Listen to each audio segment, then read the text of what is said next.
Hey everybody, good morning. Welcome back after 2 long days with no Anne. And, well, you had Justin. You had other people to entertain you.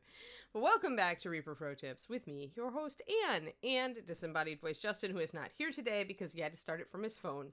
Despite the fact that he keeps telling me that there is actually a studio and that it is actually functional. Nonetheless, here I get the treatment without the disembodied voice. Puppy is, we have good news and bad news. For those on my Patreon, you probably saw my post on my Discord. They tested everything and she's got no cancer and her organs are all good, but she's still not eating. So essentially, we have some drugs to try to stimulate her appetite and such. So I'm going to switch her food up since David pointed out, if she ate something that made her sick, then the food that she had when that happened, she probably is avoiding. So we're just going to switch up her food and see how that goes. I mean, she'll take a treat, which is more than she was taking when I brought her to the vet. When I started bringing her to the emergency vets 2 days ago, 2 very long days ago, she wouldn't even take a treat. So she will now take a treat enthusiastically, which is good, but she's still kind of avoiding her food. So yeah. So, cross fingers for Puppy. Send psychic vibes to her to eat her food, please, so Mom stops stressing. But yeah, $2,000 worth of vet bills later, guys. Yeah, this is why pet ownership is expensive. All of you guys who have pets know this. This is why actually we carried pet insurance. We carried it up until Kiri turned 12, and then the premiums were getting so outlandish, like $600 a month. And this is why, right? Because when they get old, it gets expensive.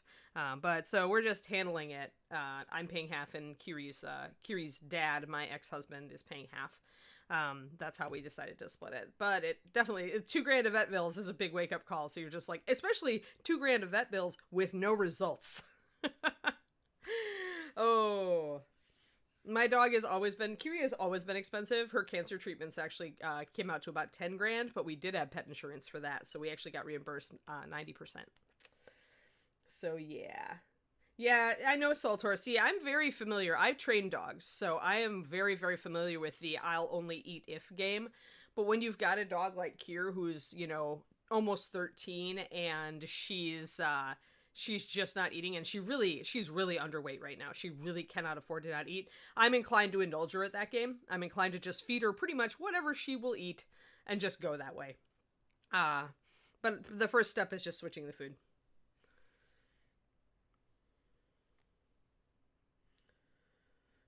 Well, when your dog is younger or your cat, it's very affordable, right, Greggy? I mean, it's just at that point, whether you keep paying the premiums is when they get to this point is for me. I set up a dog savings fund, emergency fund long ago, because owning shepherds, of course, you're always cognizant of. Let's just go to paint while we talk.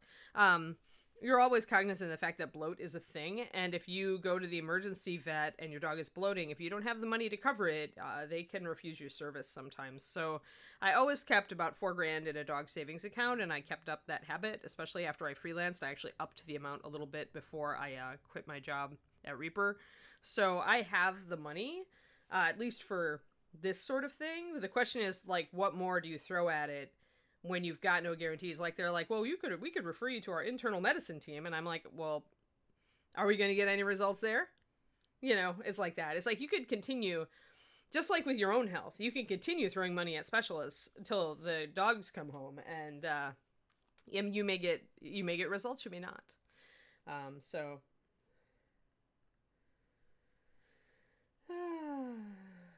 yeah, I've been through the medical system. I've been through the USA medical system, with all my intestinal 2.5 years of surgery several years ago. Started about 2013. So I have had a long journey in the American medical system for humans, and I'm very aware of its shortcomings. Don't get me on the subject. I'll go on forever. Let's just say that it is not ideal and leave it at that. I think I had to do 4 drops at least, maybe 5 drops of this Eldritch Purple and 1 drop of black for our shadow, didn't we? I realized that she has an arm, and I probably, did I? Well, she's just got a hand on that, so I guess I don't have to do a purple on the sword. The sword is not attached, merely just because it covers up areas, and I wanted to be able to paint everything So I decided to leave the sword off for now. Oh yeah, any exotic animal too. Yeah, John David, I had some serious stuff go down. Like, they didn't know if they were going to be able to fix me. And that's a great feeling. That was 2.5 years of my life. It very much inspired me to like, get on with stuff, though. I would say that, in fact, the long period of surgeries that were unsuccessful that, that I went through had a direct influence on me quitting my job and doing this. Because it's a wake-up call, right? You never know what's going to happen to you. And if you have goals in your life, it's just kind of this thing where it's like, oh, well, I better get on those. Because I may not be here tomorrow. Yeah, I like the purple too. I mean, it's weird, right? Because it does have that light purpley blue highlight, but it's very cool. So I'm going to kind of tackle it a little bit more. I still need to highlight there. We're not going to put too many highlights on the back, but you can see I brought up a little bit. I was thinking, actually, you can see if you look, you can see on the base where she's got those two shadows because of the Zenith Prime that I did. I'm going to keep those shadows on the base to show a strong frontal light source. So we'll actually paint it and make sure we keep these shadows so that we make sure that we're showing that effect. Now, that said, you can see that light is coming between her feet. So that light is going to bounce up at the bottom of this edge. That's why I've got a few highlights here, but I'm not going to take it up nearly as high as I'm taking up these highlights on the front. Hey, Woden's Curse, how's it going? Yeah, you can never get the time back.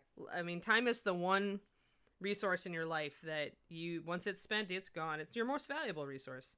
So, yeah. However, going through all that, I definitely am a huge proponent of, yes, we need to reform our medical system. But even so, I'm very pro-Obamacare. Sorry for those of you who aren't. I know it has its problems, but there was a time in my life where I could not get health care except for Obamacare. And I have several friends who would probably be dead if they didn't have Obamacare. So I am yes, we need to reform healthcare in the country, but we do also need access to healthcare in the country. So sorry for the political talk this morning. Thinking about the health of the dog and the health of the me and just the general thing. Because when Kiri went south, my health went south also because my condition is exacerbated by stress. So I've had 2 extremely stressful days. Yeah, Soltor, exactly. Like, and it is, right? Because it started out not necessarily being that way. And pet insurance started out being very affordable, right? And it still can be for a young pet. But then you get into some crazy stuff. Now, that said, an emergency surgery for Kiri is going to cost maybe $4,000, and an emergency surgery for me is going to cost tens of thousands of dollars, at least, probably $6,000 to $10,000, even after insurance. So yeah, it's just crazy. Shadow Raven, but remember, if they repeal Obamacare, something needs to go up in its place. That's the thing. I agree with you. We deserve better than it. It got screwed up by the government.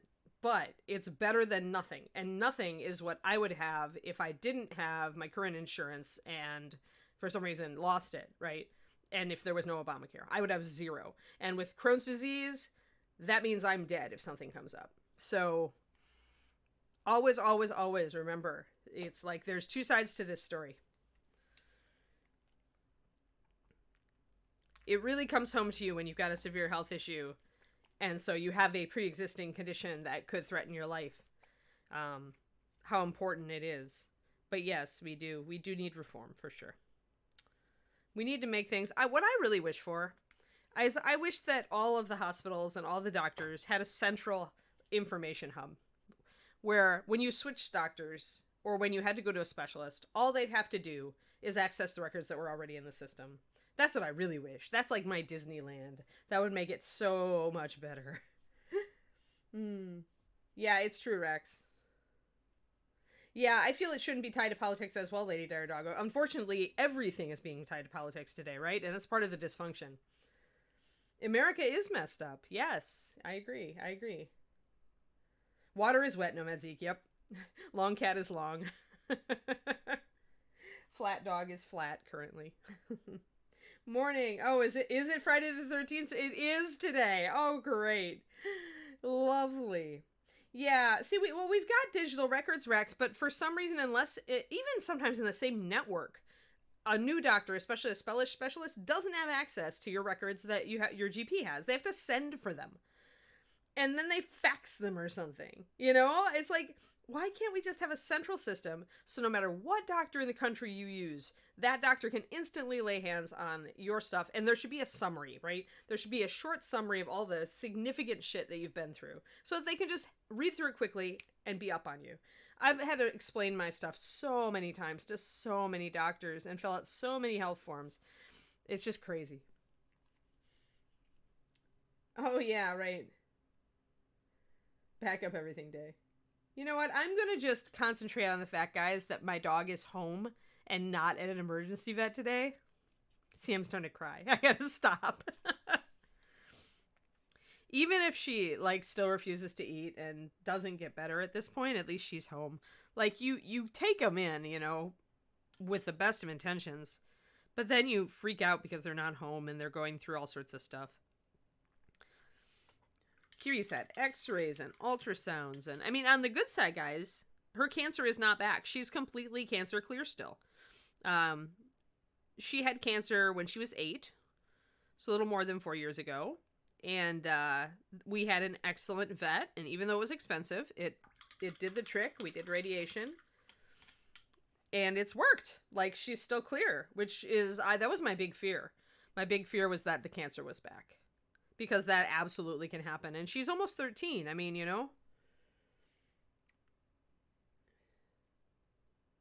It could be worse. It could be worse. I know that taunts 2020.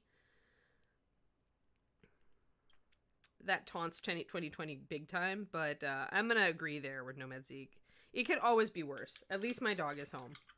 And at least there's nothing seriously wrong organ-wise with my dog. She did have some intestinal inflammation.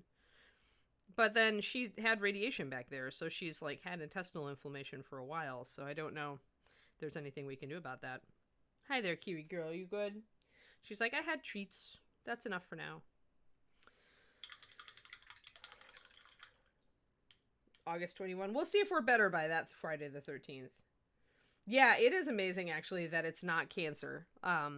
Because the cancer she had was extremely aggressive cancer. If we hadn't caught it early, if we hadn't caught it when we did, it would have been too late. So I could have lost Kiri 4.5 years ago. So the fact that she's still kicking around, even if she's being very silly and hates to take pills, she almost bit me this morning when I was trying to get the pill down her.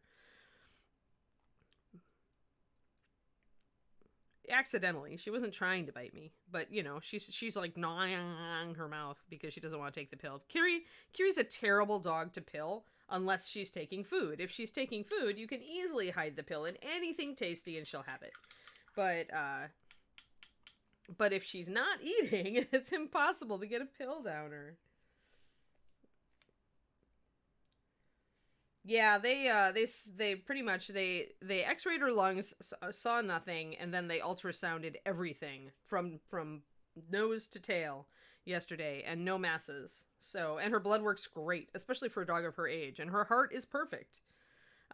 She's in great shape, except she's not eating, so it's just, the vet couldn't even really give me any surmise on what could be wrong, which is why I think their whole offer of, they're like, oh, well, you should bring her back and let our internal medicine team look at her. It's just how much is that going to cost? And do you guys really think you're going to find something? Or is this the play for more of my starving artist money? I almost thought about, if I hadn't had the emergency fund, I probably would have had to start a GoFundMe to help with Kiri's medical costs. That's a sobering thought, right? It's a good thing that I always have the pet. I heartily endorse, guys, whether you believe in pet insurance itself or not, putting together a savings account that's your pet emergency fund. It's so much nicer to know that if you have to spend the money, you've got it. Emergency fund is I didn't have to worry about the cost yesterday because of the emergency fund. And that's just that peace of mind, you can't even overestimate it, right? Because they are our babies. And I've been in that boat where I was young, stupid, and poor and didn't have a fund, and my cat was diagnosed with feline diabetes. And at that time, this was a long time ago, there was no easy way to give your cat insulin or to test blood. There's much easier ways today and much less expensive, but at that point it was a very expensive disease. and I didn't have the money, and they had to put her to sleep, and it broke my heart. So at that point, I decided pet savings account is going to be a thing. Hey there, Dr. Bob. I am actually using, I want to use something a little different. People asked me to use Icy Violet today. And Monday, or Tuesday. Tuesday? I don't know. Tuesday, I think. So Icy Violet is a color a lot of people have trouble using, and I've decided to use it, and I decided to use it with a red purple, which is really weird, and gives you that funky kind of, it's almost like magical effect. It's, it's like fading from purple up to blue. And I'm considering actually using a touch of this, the Icy Violet, even in my highlights. If I want a weird light source, I could do that. Yeah, pet emergency, because the minute you don't have the money to treat your beloved pet is the most horrible feeling in the world. Most horrible feeling. Yeah, we do. We love them very much. Even though she's not eating right now. I just ordered Kiri the most expensive food in the world.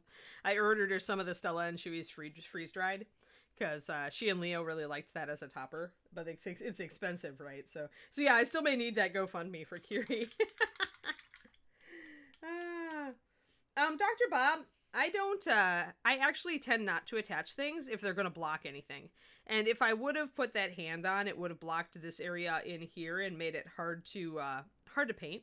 So I just tend to leave stuff off unless I'm sure that I've painted everything around it. And that way, I don't have to worry about it. Because, yeah, if I pop the hand on there, it's going to be hard to get this sleeve. It's going to be hard to get those little stitches. It may be hard to get this belt in here.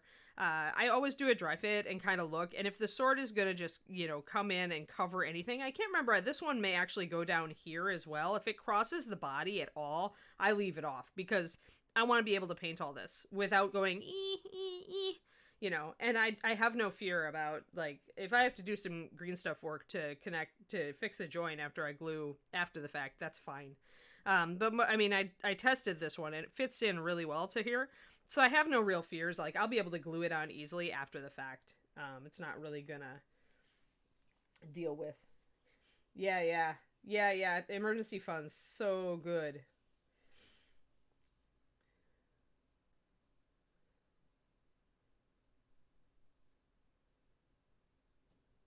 Oh, you had to actually drill and pin Huggergy? When I tried it, it seemed like it fit pretty well. Let me see. Although, I'll tell you, whenever you have something like this where there's a wrist and hand connection point, there's our little sword. I have it in a baggie, so I won't lose it. It's easy to lose a tiny thing. It's harder to lose a giant baggie with the thing in it. Yeah, it's good that you don't have to. Yeah, well, and Kiri, if she would eat again, would be also an ideal head. Yeah, dog food is the contentious debate. I know, I have friends who feed raw Saltor, so yeah, that's the can of worms. Right? And then there's just, I don't know. Essentially, there was a very practical dog breeder and vet who I read an article from them once, and they were like, and it's stuck in my head, and they were like, no matter how good the food, if your dog won't eat it, it's not a good food. The best food for you is one that your pet eats, enjoys, and is healthy on, essentially. And so that's been my philosophy ever since. As long as your dog is healthy and happy and loves the food and eats well. All right, so yeah, so this goes across here. So if I had attached the sword first, I wouldn't be able to reach anything down here very easily. And there's a bunch of detail down here. So for me, that says I'm going to hold off. There is a fair, decent ball and socket joint in here. On my copy, it fits pretty well. But whenever you've got a tiny joint like this, do be ready to just pin. And that's just fine. I mean, if you really are afraid that your model is going to get paint rubbed off while you're working with the hardware like that, hold her with some bubble wrap so you can, like, hold her firmly when you're drilling, but not put, like, rub off pressure on the model. So, hey, Trouble, yeah, I'm back. Kiri's back too, although she's not eating very well, so. I've tried the putting again and found the effort to get things attached to ruin some of my painting. Yeah, exactly. Yeah, Dr. Bob, I mean, that's a philosophy. There are some people who like that philosophy. I don't agree with it. I find that if I use bubble wrap and I'm careful and I'm gentle with my pinning, it won't destroy my paint job. Like, I do it, this is my standard. I don't ever attach unless I have to. Or unless it's free and clear. Like if her sword was held, more out, then maybe if it was more like this, it'd be easier. It would be easy for me to attach and I wouldn't miss as much. But with it blocking everything, there's just a part of me that hates leaving part of the model just black primed. And also keep in mind, Dr. Bob, I usually don't black prime. So for me, that doesn't work then because I've got white, I have to paint everything. Yeah, I mean, it's right. It's back and forth, Saltor. And a lot of it is, it's genetic, it's environmental, it's all sorts of things. So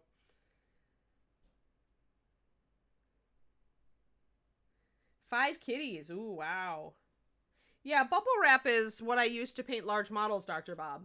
So when I've got something big and weighty, like this big metal horsey that I was working on, wrapping a big heavy model like this in bubble wrap, the soft kind that you can really curve around the model, essentially you can hold it. It's absolutely frictionless, so it's not going to rub off any of your paint. And it's also soft, right? Because it's got the air cushion. So you can hold it fairly firmly and not worry about rub off. I did this with all the Reaper dragons that I painted when I was staff painter. But yeah, so hold on. Oh, actually that particular box was this guy, who I still haven't had time to put paint on. He's pretty cool. I've got his weapons are off right now just because I had him sticky tacked, but he's way awesome. Mr. Orc. That's what the Black Sun box was. I also have a few others that haven't had their minis taken out and put together. But, alright, putting Horsey back. 1 second. But yeah, so bubble wrap. If you have to handle... Oh, and also Soldier. You guys remember my Soldier 76 that I painted? That statue? He was firmly wrapped because I painted everything and then I was doing the detailing on the jacket last. So all of his lower half was wrapped in bubble wrap and I held onto that sucker over the course of weeks of painting and never rubbed anything off. So...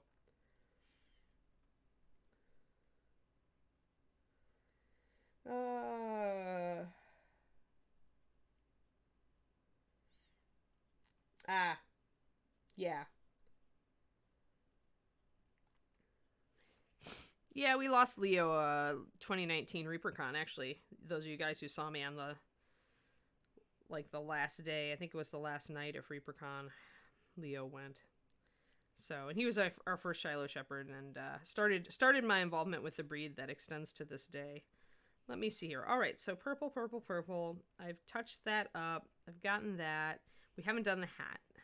And I'm going to work on skin tones a bit today, too. I'm thinking I'm going to use Rosy Skin for skin tones as a skin tone base. Rosy and Icy Violet actually go pretty well together, as you can see. And it's not a bad color to use with purples in general for a starting skin tone. The best default is always 90-44, but I thought maybe I'd work with something a little bit different this time. So let's get the hat figured out here, and then we can go on. Yeah, you want the soft stuff. Like, the soft stuff that really is easy to wrap around small figures and details. The really stiff bubble wrap isn't as good. Unless you've got a huge metal model like a dragon, then you can lay it on that. But I like the kind you can really wrap around the figure. Well, start putting one good square in a drawer somewhere then in our... At least if you're ever going to work on big minis. Like, if you're not going to work on larger models, it's not necessary. And even then, it's not necessary. It's just a life hack, right? If it doesn't work for you, don't use it. But I have found that it is a really good life hack for large or heavy models.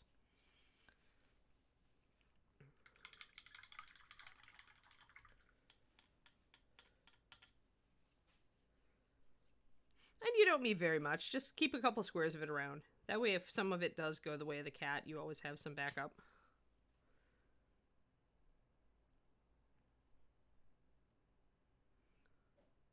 I think David got back from the grocery store. That means Kiri is going to be spoiled dog for lunch because I'm going to boil her up or braise her up some chicken thighs to entice her to eat. Because, spoiled dog. She's almost 13. I can spoil my dog all I want now.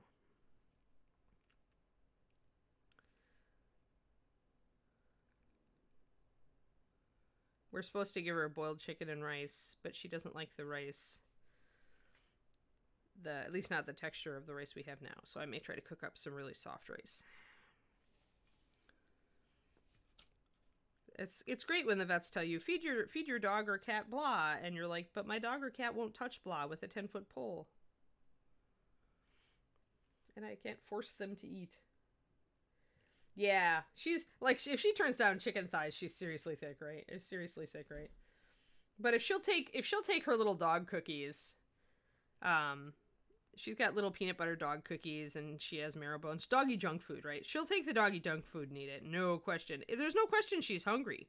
She just doesn't want her regular food. Like, she just like goes over and kind of sniffs at it, and then she kind of backs away from it, and walks away. So I'm gonna get her to eat however I can, even if it starts the I'll only eat if game, which is the danger when you have a very smart dog like Kiri. That the dog figures out that if it doesn't eat, you give it a different food, and it likes that, and so it perpetuates the problem. But she's always been a good eater. So we'll see.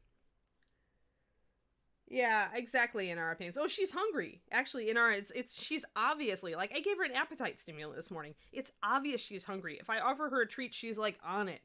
But her existing kibble and the topper that we were using while she was sick, she's just not even touching it. And I was using yogurt to get her to take her meds for a while she was sick. And she's not touching yogurt. Is like, ugh, now, which I get, right? If you're really ill and you're eating something, you don't want any part of that afterwards. She doesn't like ground meats usually, John David. I didn't want to chance it. I didn't buy ground meat because if we try it and she doesn't eat it, then we have a pound or two of ground meat that David and I don't want to eat either. So chicken thighs, though, we will absolutely eat chicken thighs if Kiri will not eat chicken thighs. And I also wanted dark meat for sure because I want the higher calorie count. So that if I do get her to eat, she'll get more calories out of it. Because right now, my big thing is just getting calories into her so she stops losing weight. Because she's under 60 pounds, and for her size, that's way bad. So she's really thin. And at 13, you don't want to see that, ever. So I don't care really what I have to do or what habits we establish that I might regret at this point. Yeah, exactly, John David. She could associate her food with feeling bad. And that's what David suggested. So that's essentially why I have new dog food coming in the mail tomorrow. And actually, we've got some new canned food that she used to love, actually. It was a canned food I fed her earlier in her life that she used to adore. We have that coming today via Amazon. Thank you, Amazon, for next day shipping.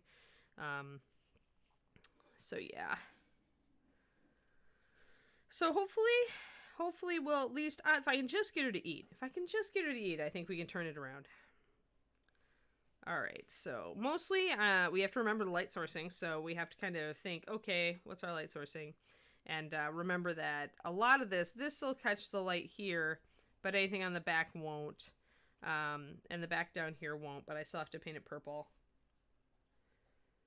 Yeah, that's actually what the vets tell you to do, Tiamat, is chicken and rice. And so that's why, since they said that, they said chicken and rice. So they actually said boiled chicken, so that's what I'm going to do.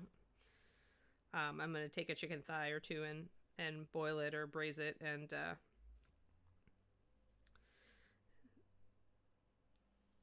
we've got some chicken broth, so I'll probably do it in that. And then shred it up for her. And we also decided that even though I have always fed my dogs on a schedule, like always, so they wouldn't get overweight, because that was always the problem. But now that we're having problems like this, David, and it's a good suggestion too, and my other vet made it as well, but that we free feed her, that we just leave kibble out all the time and only feed her wet on a schedule. Because she normally gets like kibble topped with wet. So we're just going to experiment. I mean, I've been a dog owner now for eons, so I know all the tricks. It's just which trick is going to work. And at least, as I say, she's stable, so...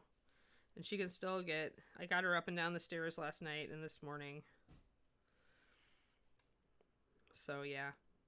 We'll see. We'll see, guys. I mean, I'm ready to say goodbye if I have to, but I'm hoping we can figure it out.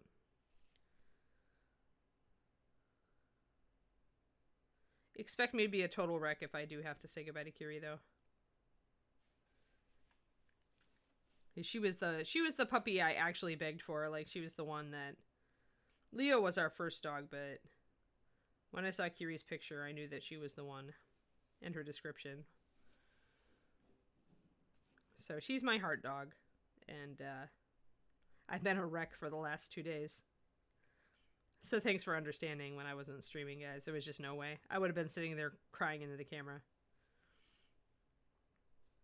So just putting a little bit of highlight back here, not a lot. Thanks, Tashi. I love the purples too. Yeah, you always ball like Chibi, but I mean, I am ready to do it if it is necessary for my girl. That's it. Yeah, I will kind of disappear probably at least for a couple days.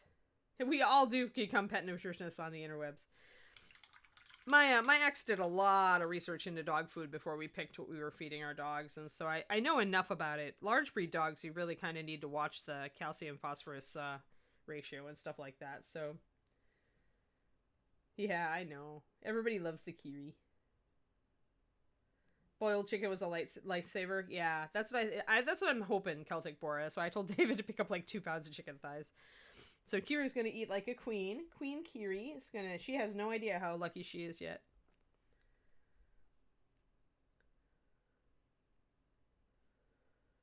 Yeah. Yeah, Kiri's the most expensive dog ever because of her cancer treatment.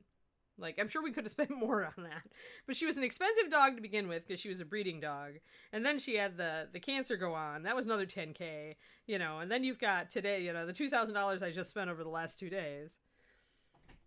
Kiri is not a cheap dog. Like, Kiri... My dad used to say that I had expensive tastes. Apparently it extends to dogs. Everybody says the boiled chicken is a lifesaver and she should love it. So you hear that, Kiri? Well, good. Yes. We have chicken. Yeah, we have chicken. We even have duck, although that would totally mean that David didn't get his duck comfy. It would mean that Kiri would. Kiri's gonna steal my duck comfy and then not even eat it. Yeah, exactly. That would be adding insult to injury. Yeah, I know. You guys have been amazingly supportive, so big thank you from me. Let's see, where am I? Oh, yeah, hat. But yeah, you know it's rough. I know you all know, because so many of you are pet owners. You totally get it. It's hard when they get old. You think, and like you say, you know, you think that you're ready for it, Chibi, but you're never really, really emotionally ready for it. It always devastates you anyway, even when you know it's coming. I still haven't done, I mean, I have the advantage of being an artist, so my way to kind of deal with it is to eventually paint or do a pet portrait of the dog or the animal. I still haven't done one of Leo. I'm still not quite ready on that, although I'm getting there, actually. It's been a little over a year. So I could probably start my Leo picture again. I have him kind of sketched in without totally crying all over it. All right, so we got some nice highlight on the edge of that hat.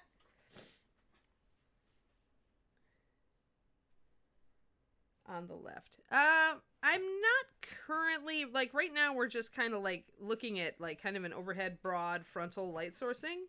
I haven't decided whether I'm going to do another light source. I think it would be really confusing, especially with the weird color that this current highlight is. I was thinking about that in our... Because the thing is, okay, I have 2 choices here. I can bring this highlight up to a more natural color and then highlight everything else naturally.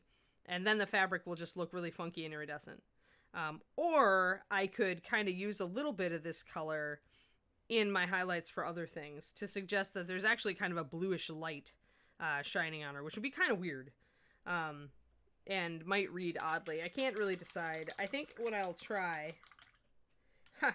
I'd rather not have a teary... Although I'm using colored pencils, Chibi, so it is wax. It does repel moisture. But you don't want your paper to crinkle. So what I think I may do is grab a color that I don't often use. Let's see, do I have it in my thing? I used to use it all the time, and then I stopped. I was using linen white, because it's a little bit yellow. Bleached linen is the closest I have, or I'll just use pure white. Right now I have pure white mixed up, so... Let's see here. Let's add a highlight. Don't make David... You have to draw the line. Don't make David give up his duck confit. Yeah, we love duck. We love duck in this household. Dogs and people. Hold on, I'm trying to get up to chat that I missed. 1 second. Chibi says, don't let David give up his confit. Oh, yeah, ruptured vertebrae. Yeah, all that. There's so much. Yeah, it's quality of life to freestyle. I completely agree. Aw, yeah, now you just... Yep. They're family. They're all family. Kiri just doesn't seem to like the... I don't know if she likes the texture of rice. She's never been all of it. We'll see. We'll figure it out. We will figure it out, guys. Yeah, she could... Well, Moonlight's actually technically greenish, according to James Gurney, and I trust him. Or reddish. Reddish, but we see it as greenish, which is really odd, if you think about it. She could have a blue source, but then if we go out on the pier in a blue moon, then I need to darken everything. Like, if you're out in the dark on Moonlight, all colors wash out. Like, all colors. So, Moonlight usually is painted only in shades of, like, a blue-gray chibi. So, I don't want to go there, because I want colors on this figure. Everybody thinks Moonlight is cool to paint until they actually try it and they realize how blah it looks. It's pretty much just a monochrome color scheme at that point. There are very few colors that will read just a little bit under Moonlight.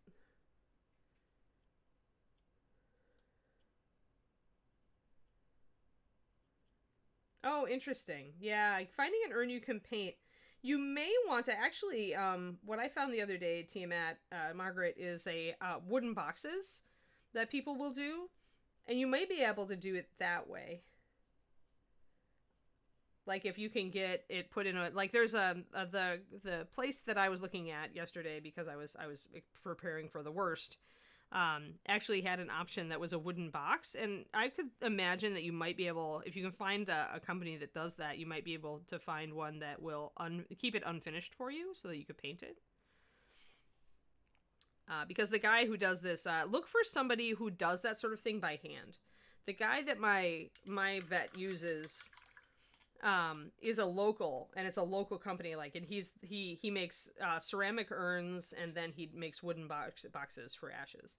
So if you can find somebody like that does custom work, that's I think where you're looking if you want something you can paint. Oh yeah, we lost. Well, Leah was our big shepherd. He was a 100-pound boy, John David. It is a cool highlight, pun intended. Yes. Yeah, if you primed over the bronze, you could, Margaret. Okay.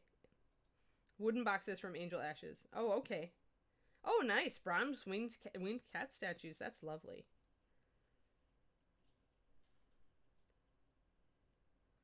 Yeah, red is gray and yellow. Yep, exactly.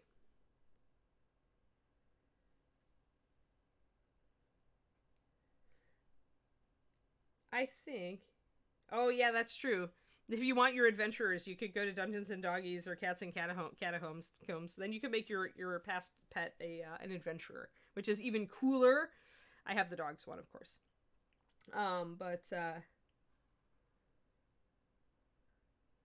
Oh, yeah, I agree, Twisted Oma. Having a central hub for patients would be great, too.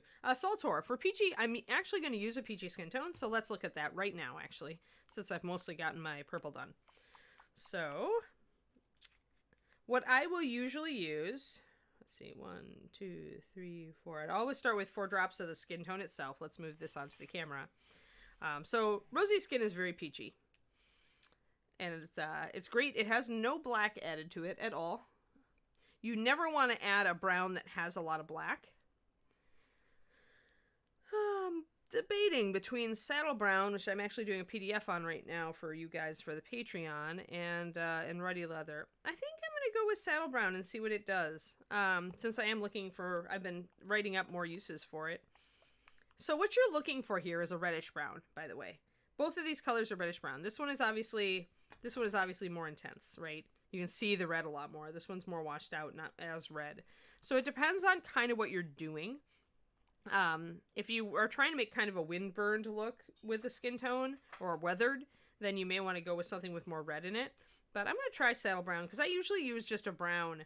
I'll often use just russet brown, which is $91.99 with tan skin. So we'll see, and we can always tune it. Remember, start with a brown, and if you end up thinking that it gets too weird, then you can always add a little bit of red.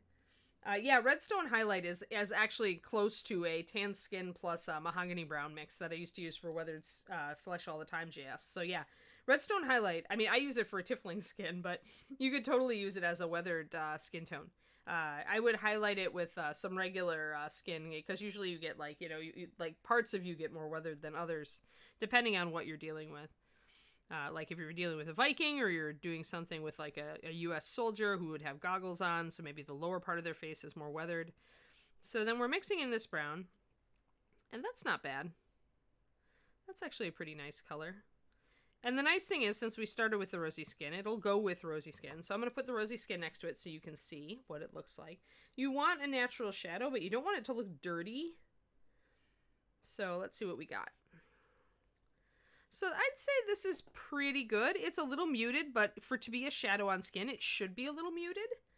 I think this will probably work. But yeah, I could have added ruddy leather and that would have gone more red, but it also would have taken it a lot darker, right? Because this is a darker color than saddle. So you kind of look at that. Like, how much darker do I want it to go? Either of those colors would have worked just fine. The reason you would use a reddish brown is, I might actually use redstone instead of redstone highlight, by the way. But the reason you use the reddish brown is because you've already got a reddish skin tone. Rosy skin has a fair amount of red in it. So, like I said, if you wanted to go even more like weathered and less just a natural shadow, then you could add more red to this. Oh, that's too bad, Tashi, that they're failing on the IT. I mean, terracotta is redstone, like John David. It's a triad that unfortunately Reaper just canceled. But yeah, I mean, terracotta, burnt sienna. If you are an oil painter or an acrylic traditional artist, burnt sienna is the traditional add for skin tones to make them weathered. But it's not a shadow necessarily, because you don't necessarily get red shadows. Like, look at my face. My shadows are more muted. They're more grayish, right? I mean, and that would be true even out in like sunlight, or I've definitely on a cloudy day like today, your shadows are going to be gray.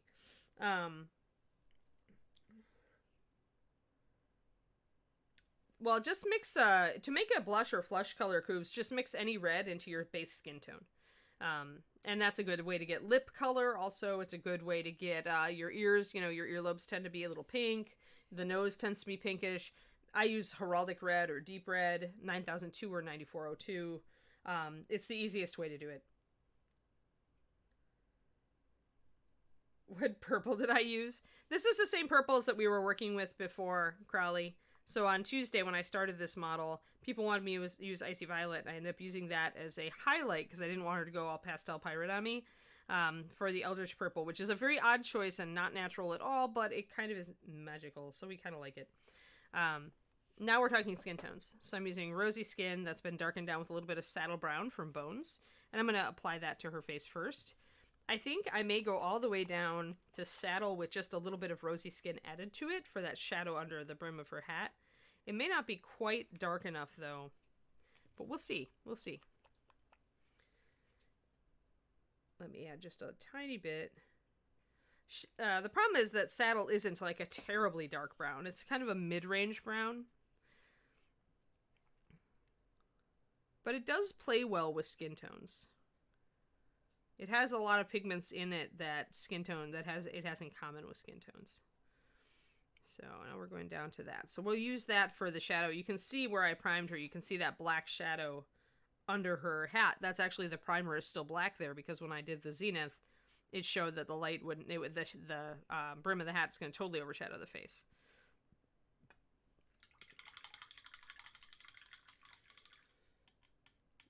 Yeah, when you've got a super pale one, it's going to be a little bit different, though, because then you've got so much white. You really can't afford to use anything that's got a lot of black in it. I think I would probably use ruddy leather there. And I might use a little bit of an intermediate skin tone also, like tan skin or rosy skin. Pale skin tones, you're really not going to see any of the color of the skin tone when you do mixes, because the majority of the pigment in them is white. So mostly what you're dealing with is an off-white at that point. And so you have to be careful what you add, or you're not going to get a natural skin tone. Yeah, I mean, that's what saddle brown is meant for, right? It's meant to be a leather color, which a lot of people, I think they're a little puzzled by it because it's not the color. They're not a color. It's not a color that they're used to, right?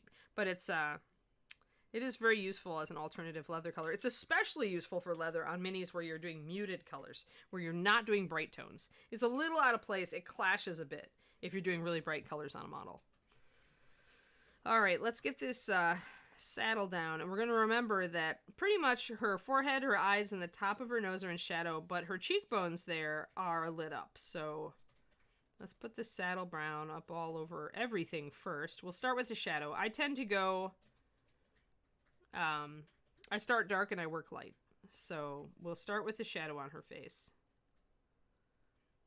And I could like work with this thinner to preserve the zenith priming, but it's, at this point, I've painted so many faces, I don't need it really.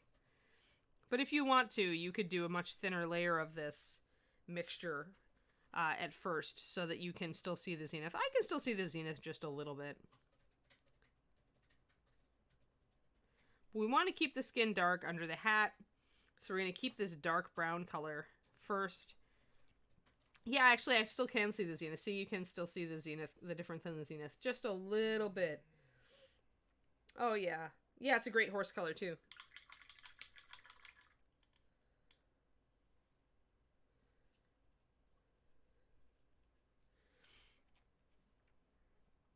Alrighty, I want to get a little bit, I'm seeing a little bit of metal over here, so I want to cover that up. I also want to line around, make sure I reline around the face. Oh, that's tasty. Yeah, I made beef stroganoff earlier this past weekend, but now we're out of leftovers. We've had a couple stressful days where we were just eating leftovers or eating out, or ordering out, I should say, for takeout. But I may need to actually cook again soon. I'm going to get out some walnut just to do some, make sure I've got a dark shadow for around her face. Don't want to lose that.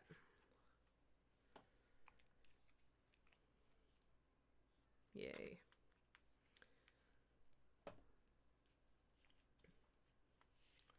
Tasty, tasty. All of you are making me hungry.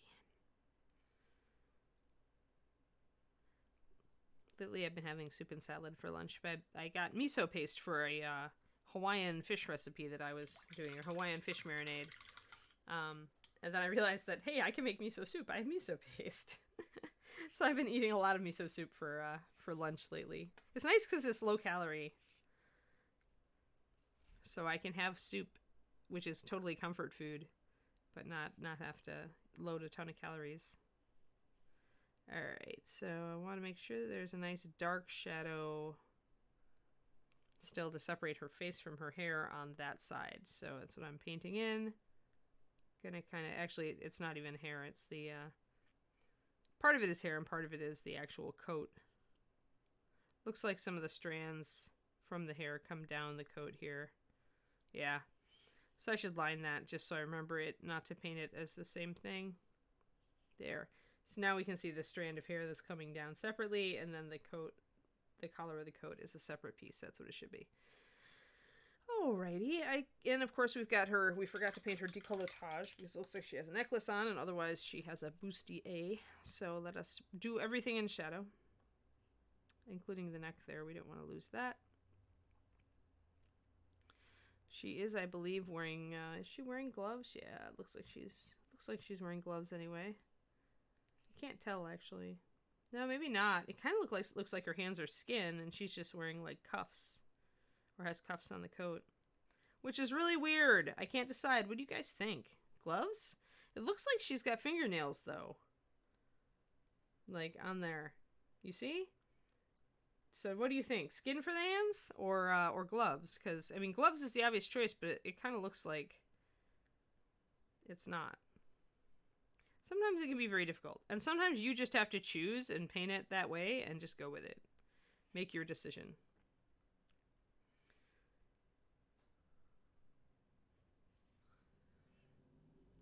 Looks like skin. Yeah. It's a good day for cleaning out the fridge, yeah. Yeah, I guess we'll go skin with it. Again, we'll start dark. Because it looks like it's just a big cuff for the coat.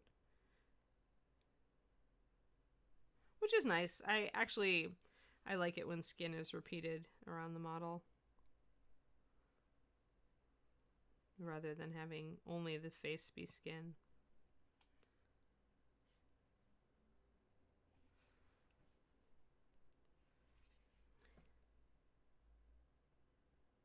One thing I've never understood is why pirates wear big, heavy coats when, like, they normally hang around in tropical environments.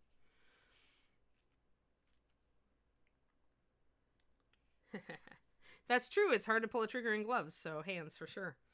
All right, then I need her little swords so that I can do that on the other side. Although this side looks different. In fact, this side may be completely different. Because here I'm seeing definite glove pattern on this little guard. Let me see what the fingers look like on the other side. Got a little... Let me put a skin color on it and see if I can see any details.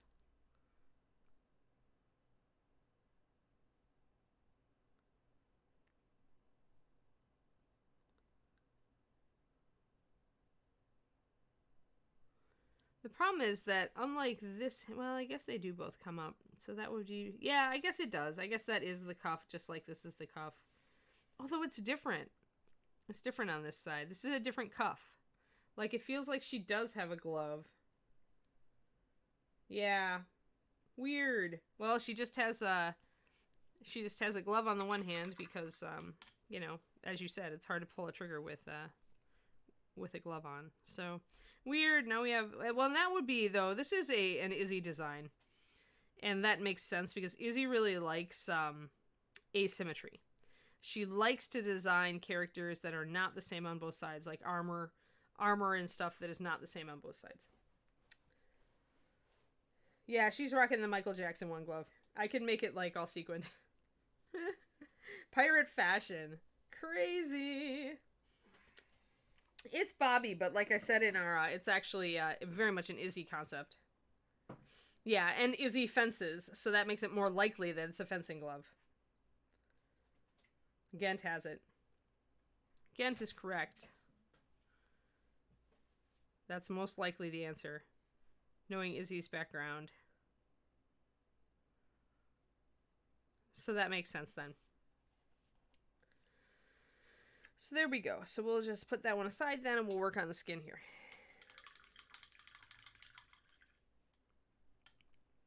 So I need to thin down my next layer of skin if I want it to blend nicely. I probably need to thin down everything. Everything is quite thick right now. I didn't drop as much water into it as I usually do.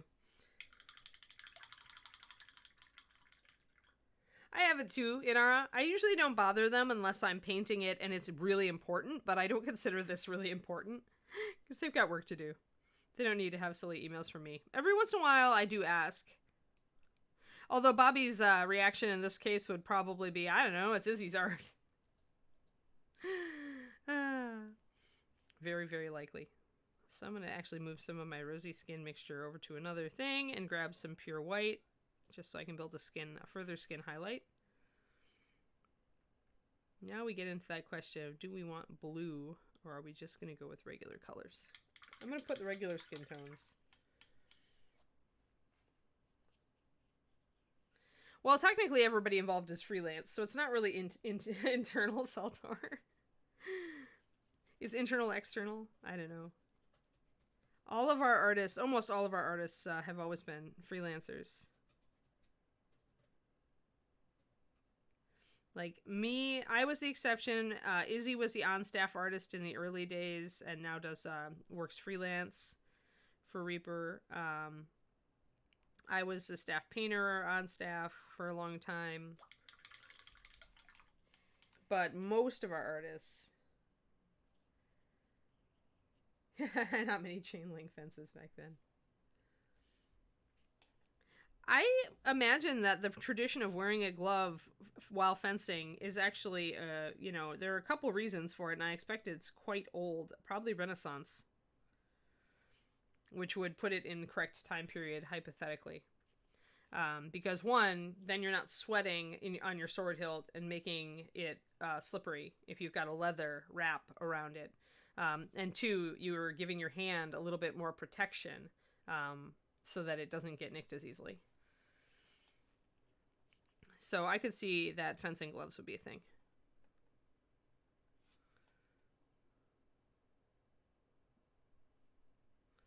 All right, so we got our skin kind of coming up there. Oh, yes. In the drawing, she has gloves on both hands, Dragon Eye. Thanks for looking at the concept art. I don't know, though. I'm kind of with the group that it's hard to pull. And the fact that the gloves look different, are actually designed differently. Like, this one has a bigger cuff. That makes me want to just stick with my decision here. And you know what? You can. Like, you can disregard concept art and paint hands like they're gloves if it makes sense to you visually, if the outfit makes sense that way. Or you can do the other way. If you don't see gloves, you just see cuffs, and you're like, well, I'm going to paint the hands like they're hands. Nobody has the right to call you out on that. It doesn't matter. It's your interpretation of the concept art. Yeah, exactly.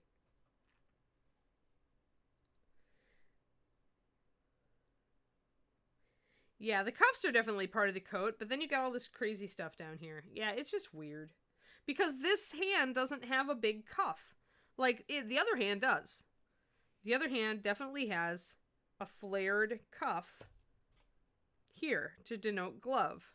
This hand does not. In fact, it's got the reverse. It's got like a sleeve. So, I'm going to go for it. Could just be an interpretation thing where Bobby decided to interpret it one way and Izzy originally drew it a different way, but maybe it was a little bit weird or unclear, and so it got sculpted a different way. This happens. Reaper is not like sitting on top of their sculptors to make sure that every detail is the same as their concept art. Some companies do. I hear that Paizo is very hardcore about, like, when you sculpt for them, you must make those Pathfinder figures like right on regarding the concept art. So some companies are very, very persnickety about it, and others are not. But I'm going to go with the skin, because for me, because the design is different on both of these hands, it does not make sense to paint it the same. And also, I swear I can see, like, the suggestion of fingernails on this hand. So I'm going to go for it. Usually it's not worth sculpting like cuticles and nails on 28s, although Werner Klock did it for years and managed to do it because he's crazy and really good. But most of the time at that scale, the nails would just blend into the look of the hand, which is how most sculptors sculpt them. But when it comes down to it, it's all... Yeah, that's what I was thinking, Celtic Boris, that it's a dueling glove, a fencing glove on the sword hand. Like I said, there are a couple of reasons you would wear one. So...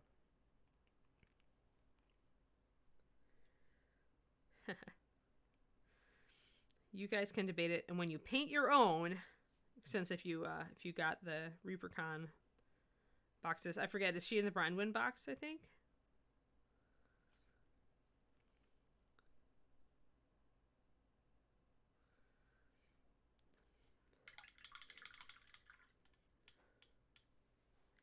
The rules are more like guidelines. Yep, I agree. She's a pirate. Don't tell her what she has to wear. She can wear a Michael Jackson dueling glove if she wants to.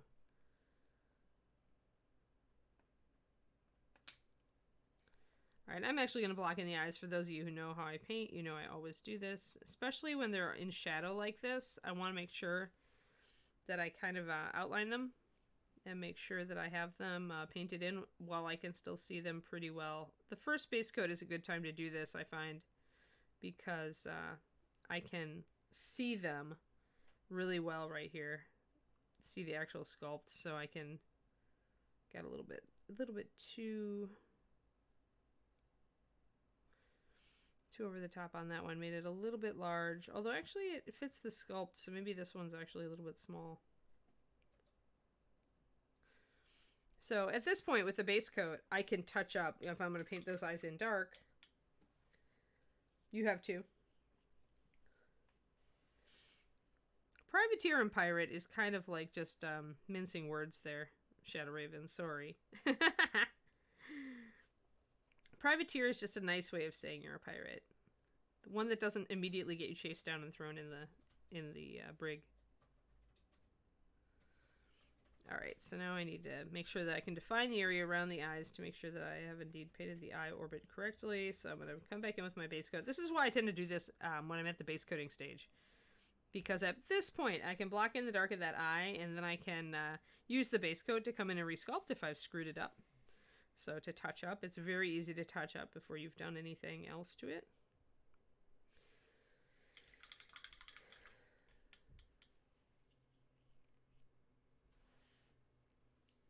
Yeah, you're probably right, Dysphamus. I don't remember the pirate era in the Caribbean, and likewise in, or in Europe. I was never a student of that particular time period, so I'm not certain. Pirates were cool, but they were nothing that I actually studied.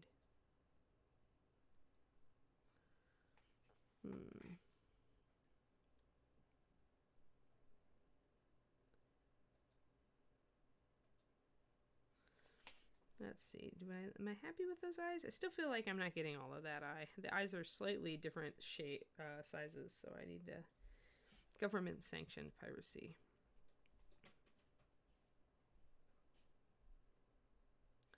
That happened during the Napoleonic War, but they weren't even called pirates. They were just like ships of the Navy.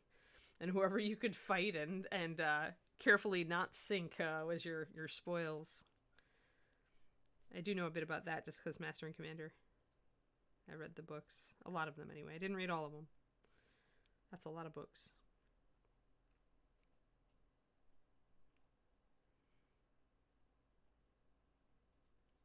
There. That's good. Now the eyes look the same size. Perfect.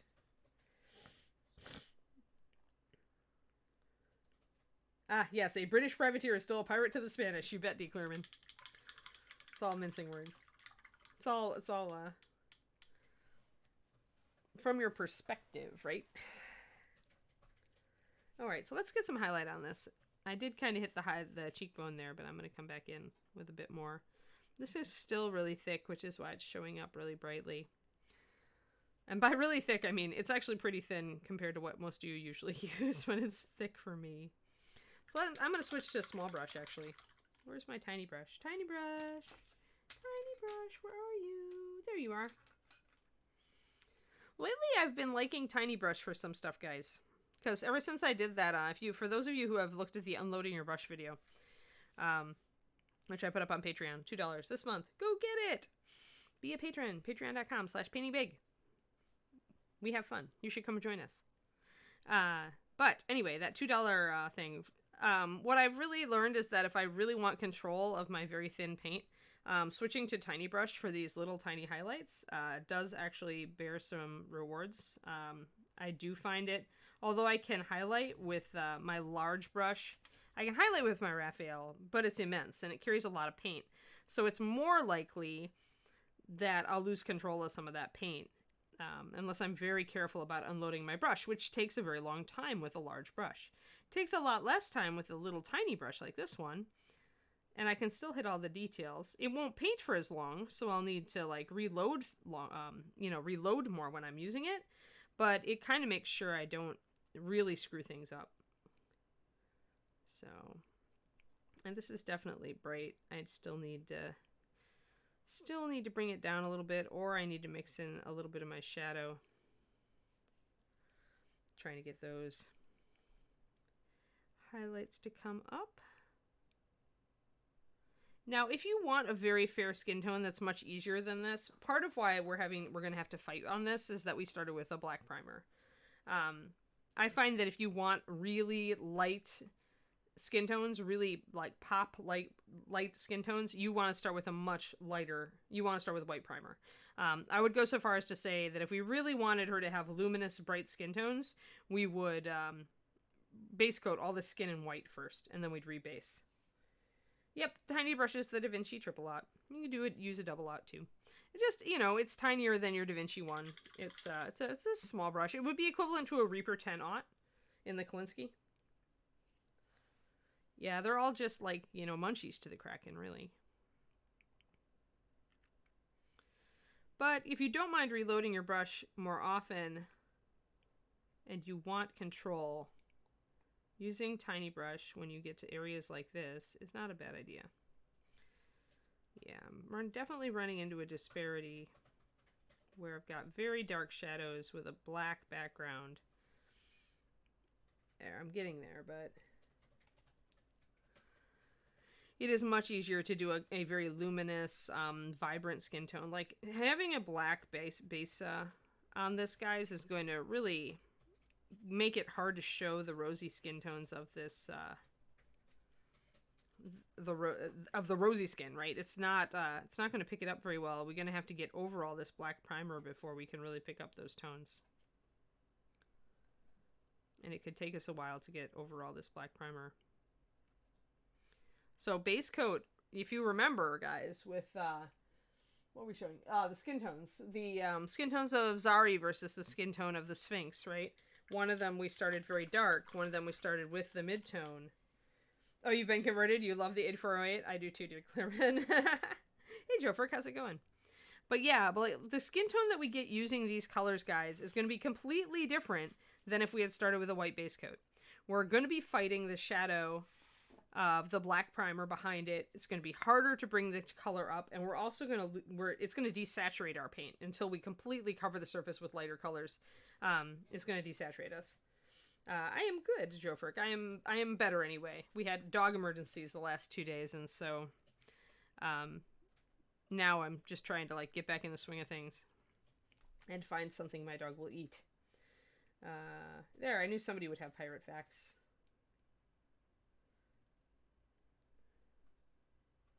Ah, yeah, I knew there were French privateers. Oh, yeah, lots of pirates. Yay, pirate facts. I'm glad this is turning into the pirate facts stream. It should be because of who we're painting. Pirate and privateer facts stream. Let's talk pirate history, because it's fun.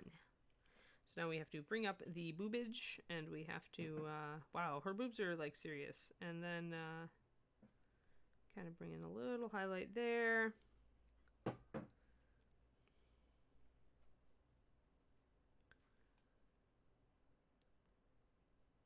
Hey, D. Clearman, where'd you order your 8408 from? Did you get it from Dick Blick, or did you get it from somewhere else? Because I've heard people say that they have trouble finding the 8408s. The Raphaels.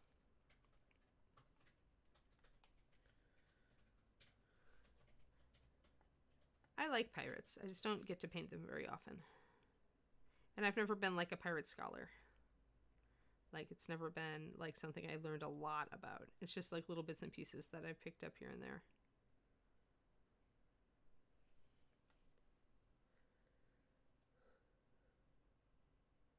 Dick Blick. Okay. Well, good. So I'll refer people to Dick Blick then if they need the 8408. All right, let's get some water into this rosy skin and see if I can bring up things with a bit more color, because right now we're very desaturated. You can see how unpink, very washed out that skin tone is, right?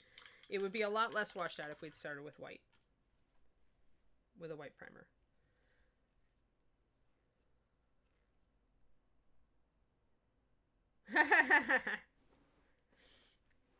Yes, I knew it's your superpower, Chibi. I just wasn't sure if you had a pirate specialization in there.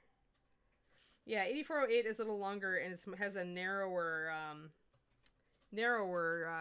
toward the tip. A more extreme narrowness. Taper. That's it. Words are hard, guys. I at least got sleep last night. Better than the night before. So, I believe the 8404 is a little fatter.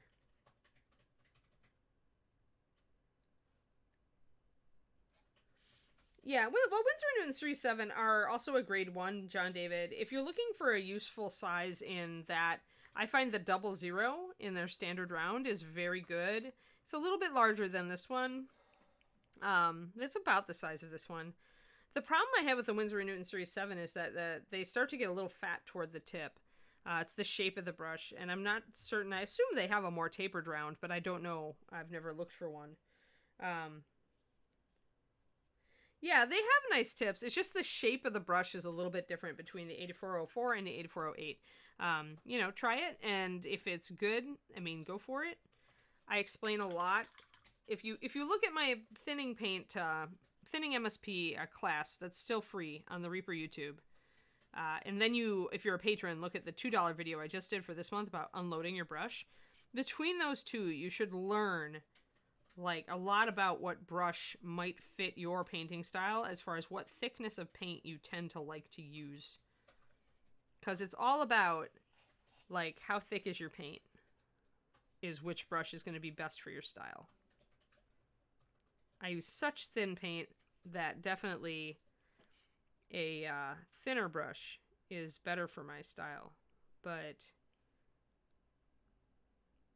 yeah, I'm definitely not thin enough. So I'm getting some globby colors here, and that's because I have not thinned my paint enough. You may think that it's different than that, but that really is the reason. So it's time to get some paint over into a new well. If I feel like I've got too much paint in my existing well to load a bunch of water into it, it would just get sloppy and really full, like this one is. I'll just take this and transfer it to a whole new well and make a whole new paint puddle to get to thin it to the extent that I want. It's much faster to just add 1 drop of water to a couple of brushfuls of paint than to try to load like 5 drops of water into this well back here. So it's like your mileage may vary, right? So it's just easier for me to transfer a little bit to a new. There is definitely a diminishing return on tiny brushes, Chibi. Beware, because I would not go any smaller than this triple aught. Not any smaller than this. And it is about as... It's not quite as wide as my pinky. Maybe near the base. Because when you get any smaller than this, unless you are using extremely thin paint, your paint is going to dry on the brush almost instantly. It's not going to work the way you want it to, and it's just going to make more challenges. If you are using extremely thin paint, then, this sort of brush is useful. But when you go shorter, the other thing is when you go smaller than this, remember you have less bristle. And remember that when you're using thin paint, capillary action is a thing, right? So with your tiny brush, not only will the paint, if it's too thick, it's going to dry in the brush almost instantly before you can even get the dot in the eyeball. Or it's going to wick down and get stuck in the ferrule, which is going to make it poof, and it's going to lose its shape. So I would not go any smaller, ever, than something like this. This is a 000 in the Da Vinci Series 10. It is equivalent to about a double aught in the Winsor & Newton Series 7. It is equivalent to about an aught 10 in the Reaper Kolinsky. Salt or conditioner, hair conditioner. After you paint with it, clean it just in case. But after you use it, condition it. Maybe one thing that I have done to brushes like that, and you're gonna laugh, Soltor, is abuse them. So use it for like mixing my paint, and I use it for base coating. So essentially the point is I'm rinsing it and I'm abusing it and I'm rinsing it a lot. And what can happen is that you lose a couple hairs, which will sometimes fix a tip that is not perfect.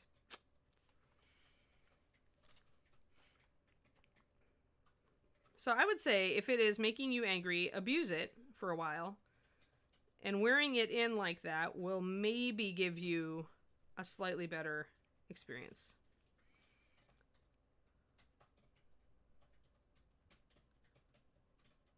Sometimes I am frightful to my brushes.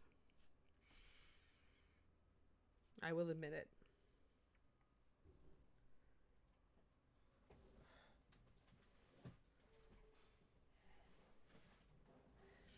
Yeah, the 40-aught is ridiculous.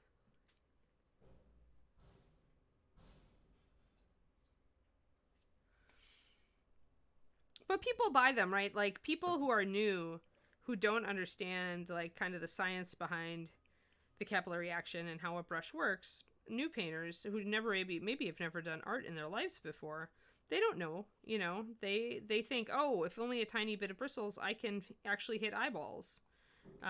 You know, that's what they're thinking.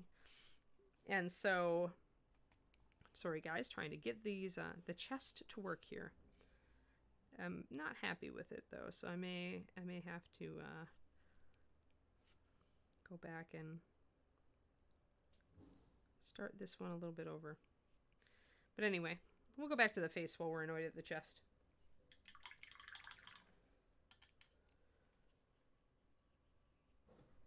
Yeah, your painting should definitely improve using weasel butt fur because you have control better. It's better control. Even if you are still... It'll take a while to get ideal results with it, right, Saltar? Because you're still working on other things that take time, like muscle memory, brush control, learning paint consistency, understanding how much to load and unload your brush depending on the size. All these things take time to learn. They are not instant. But the additional control that the Kolinsky Sable brush gives you is instant. So at least then you're not fighting your brush. That's the whole aim and goal. You don't want to fight your tools. We depend on our tools. So I'm cautiously bringing in more highlights here with my very, very thin paint. Bringing up the side of that face. Keeping the shadow over the eyes, though. My Fitbit is very angry at me because I'm not, like, moving. Sorry, Fitbit. You're doomed. I am doomed never to actually get my steps in during this particular hour. Boop. Getting our little nostrils, if they're sculpted, which often they are.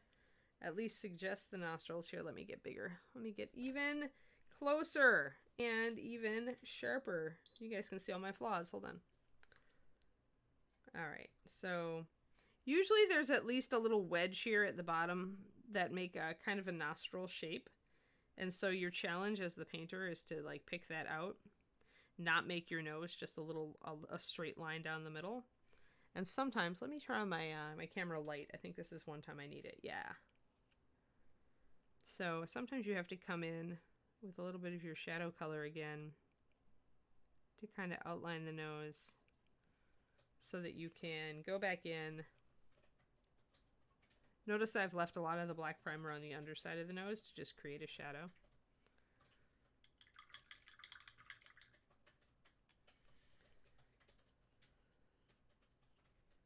Well, then you've got your brush control and your paint consistency down, Jofrick. That's great. You wet blended fire for the first time last night. Great, Jabberwock.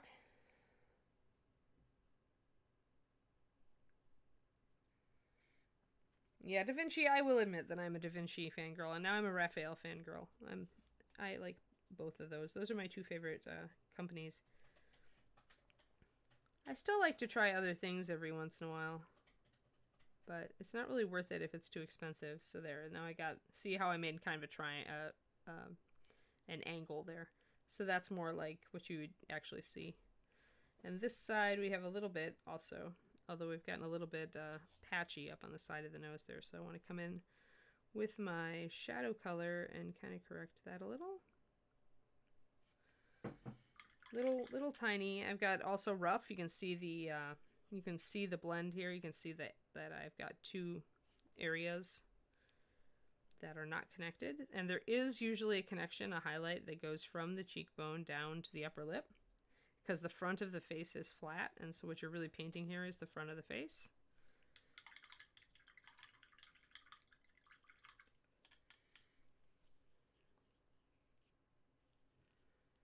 Yeah, figure out. I'm interested in what the mystery paints are.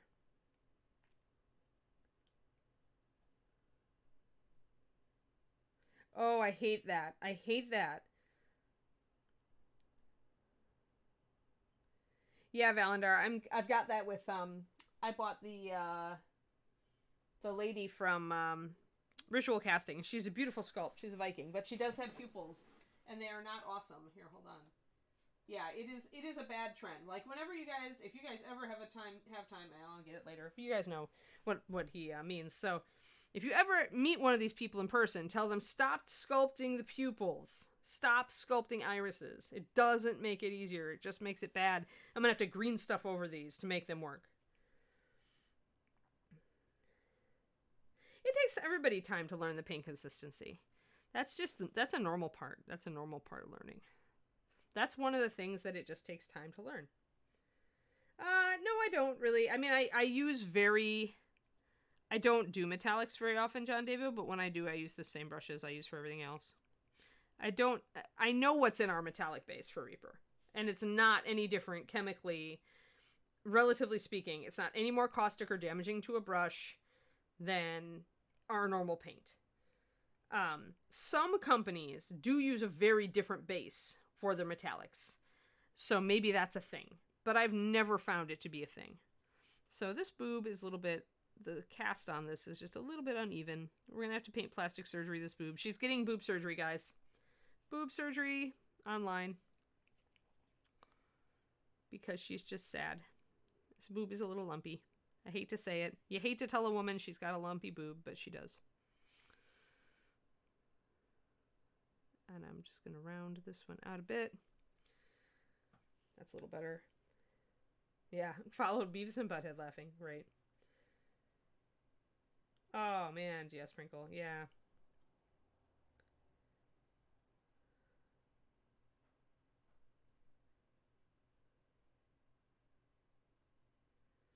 Yeah, I use the same brushes.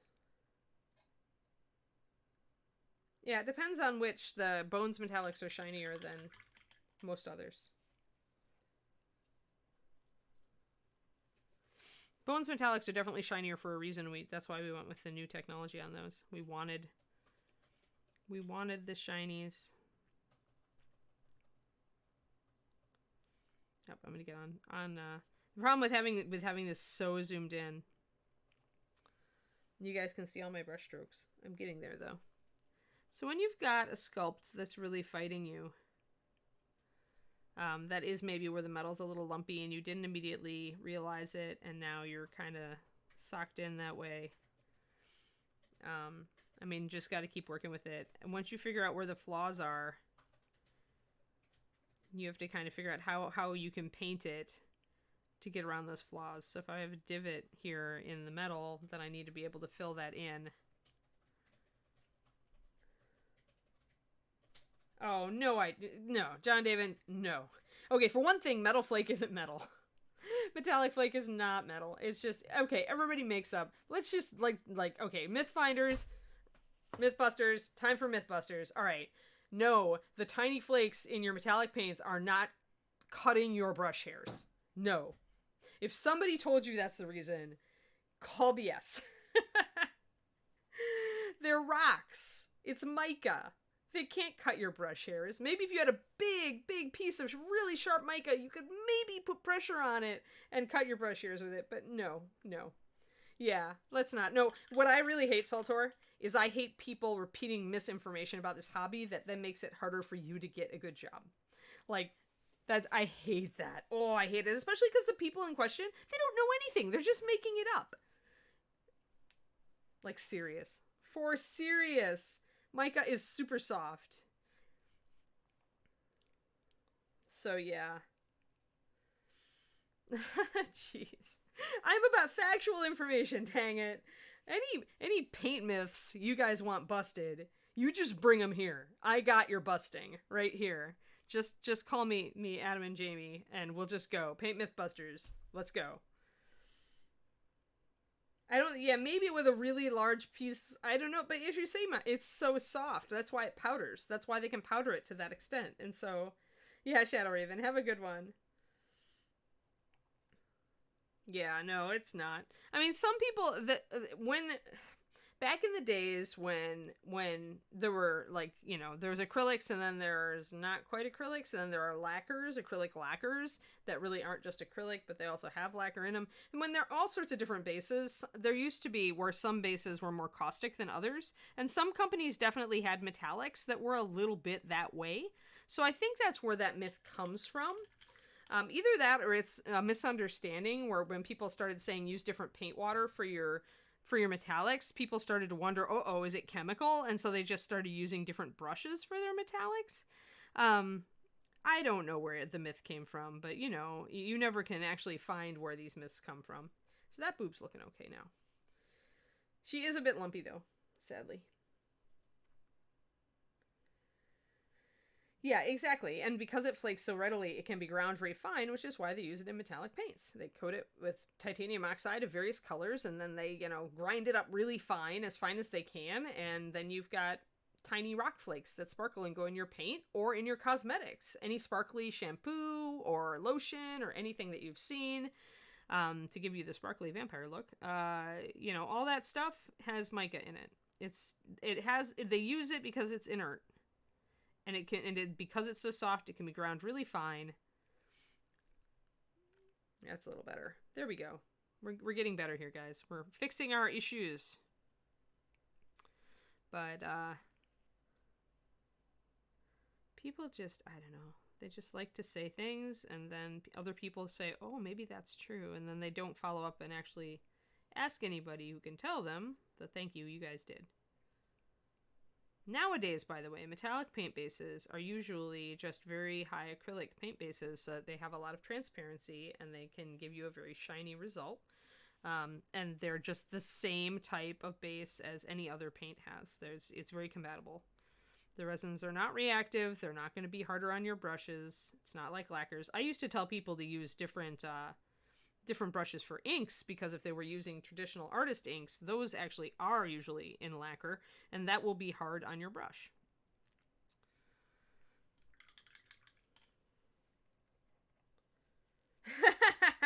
You probably won't be able to, Valendar, because that's the sort of myth that somebody says at a paint gathering or on a YouTube video somewhere, but they don't remember where they got the idea, even if it might be something that they themselves kind of like assumed. And so nobody will be able to tell you where the myth comes from, but it is fallacious. It is not a thing. Oh, man. Yeah, seriously, guys. Paint Mythbusters. Let's do it. Except that the problem with Mythbusters is that it busts people's assumptions, and then because they've gotten, you know, attached to their views, they don't want to believe it, even if it's somebody who actually does know it. And we see this all the time, right? Nowadays, especially with the war on science, that it's like,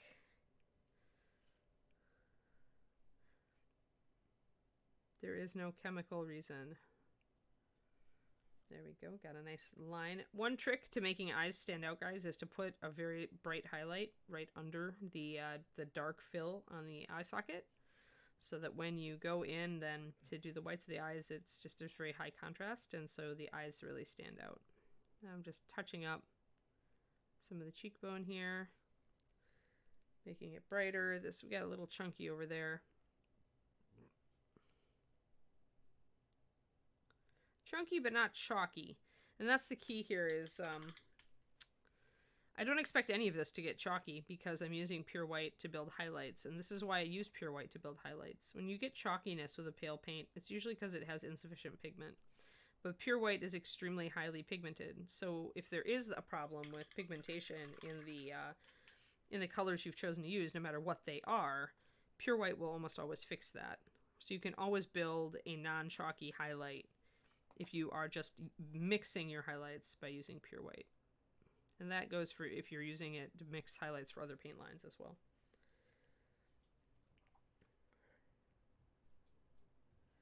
Cognitive bias, yeah. I mean, we've always had bias, right? So it's like, it's just more insidious now on the internet because you can never tell where the fact, quote unquote, came from. And then it takes a lot of your time and energy to fact check. And who has time and energy these days? Like, when you have time and energy, you throw a party because it's so unusual.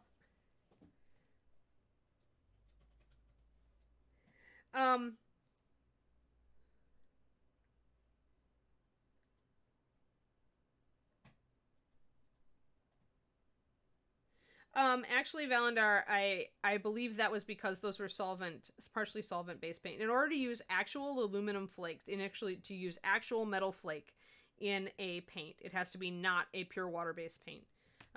Otherwise, things get explosive sometimes. I'm not joking. I've had this experience. Not that it blew up, but that I read the warning label and it was a good thing I did, or it would have blown up. So Poly S was old school, and although their paints were acrylics, they were definitely kind of hybrids. So if you call up a flake company today, like the one that Reaper uses, and you will find that they have an aluminum flake, but it will be specifically labeled that it cannot be used in a pure water base, because that could be, that does not work chemically. And so essentially Poly S was using some sort of hybrid alcohol base for that. That's what abrades your brushes, not the flake. The flake is just sitting there. It's tiny particles of metal. It's brushing against your brush, but there's no like force there. It's not shearing against your brush. You're not using a ton of pressure against your brush. What's getting your bristles dry is not the flake. If they said it was the flake, it's because they didn't understand the paint chemistry behind their own paint, which happens all the time because all these people outsource their paints. You will have a miniatures company like tell you stuff about their paint line, and it will actually be the stuff that the paint company maybe fed them to simplify things. And a lot of it can be misconceptions. Straight up.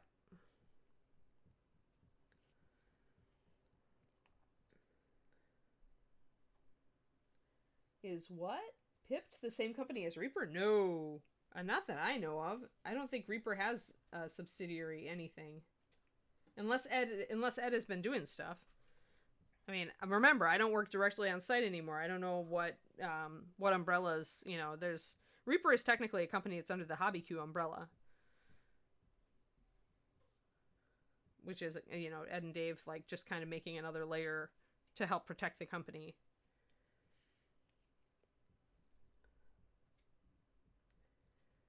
Yeah. Yeah, that's true. We could actually experiment. If we were real Mythbusters, we'd mix up a solvent-only flake in a water base just to see it blow up. Yes, because then we'd be Mythbusters. I don't want to blow up my apartment. It's David's apartment. But yeah, guys, so when you've got something in a paint that you are told is going to harm your brush, 99 to 1, that is the actual base itself, and that there is something caustic in it that isn't necessarily going to like burn through your hairs or anything, but it could just dry them out and make them brittle. We're using natural hair brushes here. That those hairs, just like our hairs, are vulnerable. When the oils get stripped off them, they get brittle. They break. It happens. So even, and especially here where the animal doesn't have a continual, oil of a skin to re-oil itself. So brushes are very vulnerable to that sort of thing. They would not be a subsidiary then if there are there's a lot of resellers that resell our stuff. Hello, milady.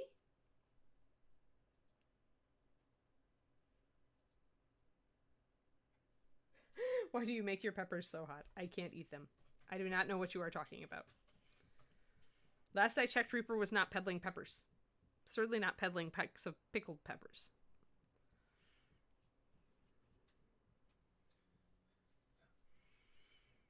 Unless Ed has started to give away hot sauce with paint orders, which, who knows? But yes, milady. I am unsure of which peppers you speak.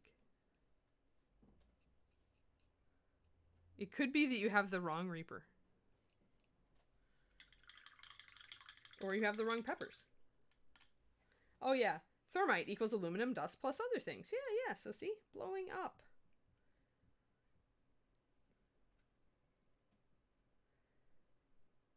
Wait, you ordered something from Pipped because Reaper didn't have it? Is that what your comment is truncated?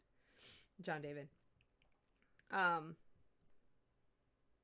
Nope, this is the Reaper Miniatures channel. But hi, milady. It's nice to meet you. Yes, Reaper Miniatures, which is what these little guys are that we paint. Not chili peppers. You will have to go look for another one.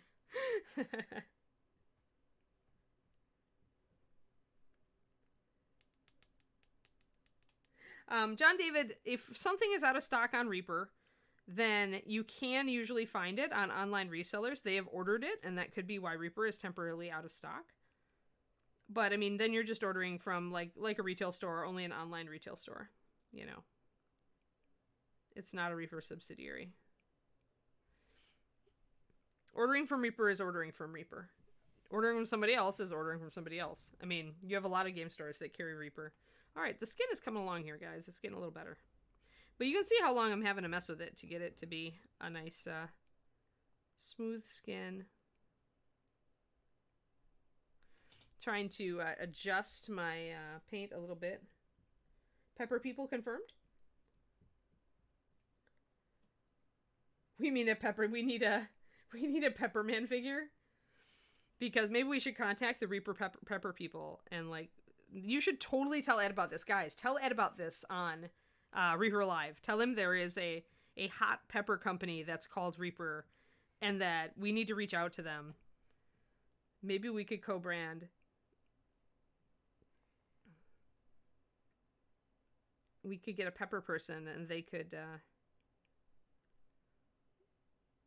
toss us a couple tubs of hot sauce. I don't know. But it seems like a shame to not, embrace this. Especially with hot peppers being so very Texan and Reaper being Texan. Trying to bring highlights up there. Now I'm going to bring in just a little bit of a highlight up on her brows. Just so that there's a little bit of reflected light. Just a tiny bit. I want her eyes to be darker. But I don't want to lose all the details. So it's like going to be kind of a dance back and forth. Just to bring in a little bit of highlight. And I might glaze over it again with the shadow. I want it to still look dark. I still want it to look on shadow up there.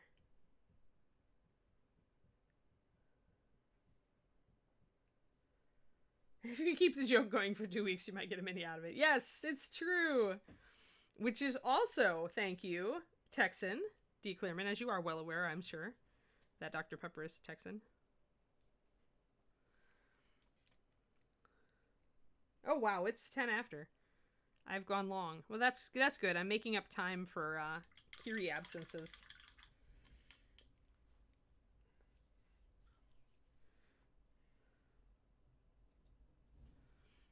You should totally alert. You won't have a Pepper Mini unless you alert Ed and Ron to this phenomenon of the Reaper Pepper.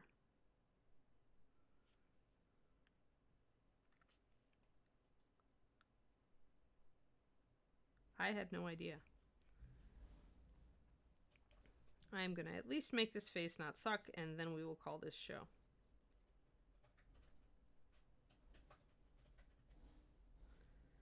Alright, that's not too bad. But you can see that the skin is not real vibrant. Even though we used rosy skin, we didn't get a very vibrant color out of it, and that's because we went over that black primer. I should actually grab a figure, guys, and do this same set of colors over a white primer, and you would see a huge difference.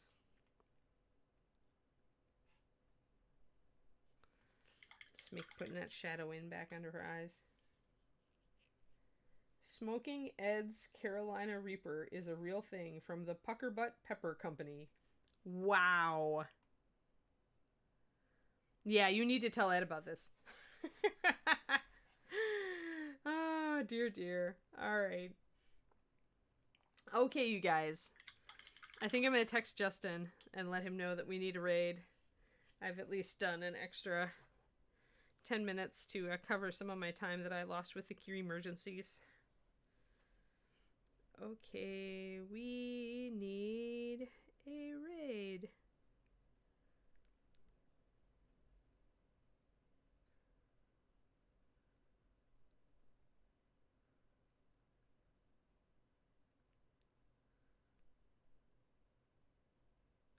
Alright. Yeah, the Kiri will get many pets, and she will get some tasty, tasty boiled chicken.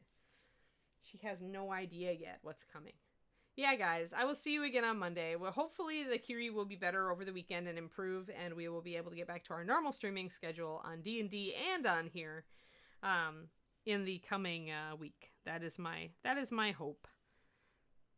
I intend to have a very relaxing weekend to try to make up for all of the stress that I've had with the poor Kiri. Yes. Sure, Vidarian, you have a great weekend too. And Cooves and Crowley, yes, and Jofura, yeah. Yeah, Kiri, did you just wake up? You're a good girl. She's like, I can psychically tell when mommy is ending her stream. Because then I get to go out. Do we have a raid yet? We don't have a raid yet. Yes, it's nice to meet you too, M-Lady. We do cool little art stuff here, so... At least I hope you were entertained for a few minutes while I worked on the skin tones on this model. Aha! Okay, we're gonna raid Miniatures Den. Let's go over and give love to Luca. Alright, everybody? And I will see you guys. See you guys on Monday, bright and early, hopefully. Fingers crossed, the doglet will begin to eat.